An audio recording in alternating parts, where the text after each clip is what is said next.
वाक्य लिहून घ्या, मरेपर्यंत देणार ठेवा. आसुरी संपत्ती कधी सुखाने जगू देत नाही आणि नीतीची लक्ष्मी कधी धोका देत नाही त्यांना.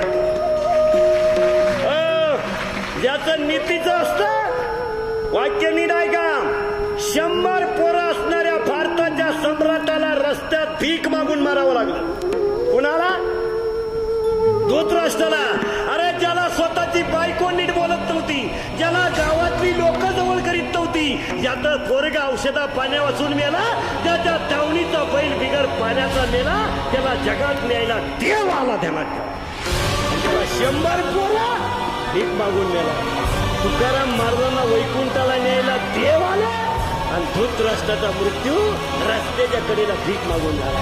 त्याच्या घरात पिठाचं पाणी नाही. विजयनगरच्या बादशानं पांडुरंगाची मूर्त बळजबरीने पळून नेली आणि पांडुरंगाची मूर्त बळजबरीने पळून नेल्यानंतर पांडुरंगाने करार करून दिला होता, जर तुझ्या राज्यात तुझ्याकडून काही अन्याय घडला तर मी तुझ्याकडे राहणार नाही.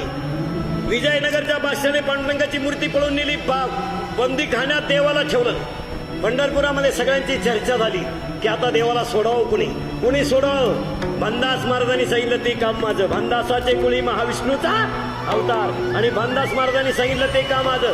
रात्रीच्या वेळी सगळे चोपदार झोपलेले असताना भानदास महाराज दरवाजा जवळ गेले. अरे भक्ती किती निर्मळ असावा याचा नमुना आहे, ध्यानात ठेवा. भानदास महाराजांची भक्ती इतकी निर्मळ होती की बंदीखान्यात असलेल्या देवाच्या दरवाजासमोर देव उभे राहिले. पांडुरंग परमात्म्याच्या गळ्यातला हार भानदास महाराजांच्या गळ्यात आला. भानदास महाराजांच्या गळ्यात पांडुरंगाच्या गळ्यातला हार आला. भानदास महाराज नदीच्या कडेला चिंतन करीत बसले. सकाळी उठले सगळे, देवाच्या गळ्यातला हार गेला, देवाच्या गळ्यातला हार गेला, देवाच्या गळ्यातला हार गेला. सगळे शोधत गेले तर भानदास महाराज नदीच्या कडेला चिंतन करीत बसले होते. राजे पहिल्यापासूनच अशी बधीर मेंदूची होते. राजानं तपास सुद्धा केला नाही काय झालं. आता कसं आहे, ज्याला जमीन नाही त्याला पाईपलाईन, तपासच नाही करायचा गाडी तोय का काय. पाहुण्याच्या गायचं प्रकरण, बिल्ला दुसऱ्याच्या गायला. ज्याचं पुरात वाहून गेलं त्याला पैसे नाही, ज्याचं गेलं त्यानं कवा घेतले तपास नाही.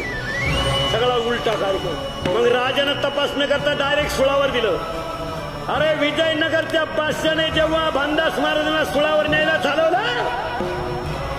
भक्तीमध्ये इतकी ताकद होती की भानदास महाराजांना नदीच्या कडेला सुळावर द्यायला नेला. सुळाचं रूपांतर वृक्षात झालं, ध्यानात ठेवा. आणि एवढ्या कुळात एकनाथ महाराज जन्माला आले.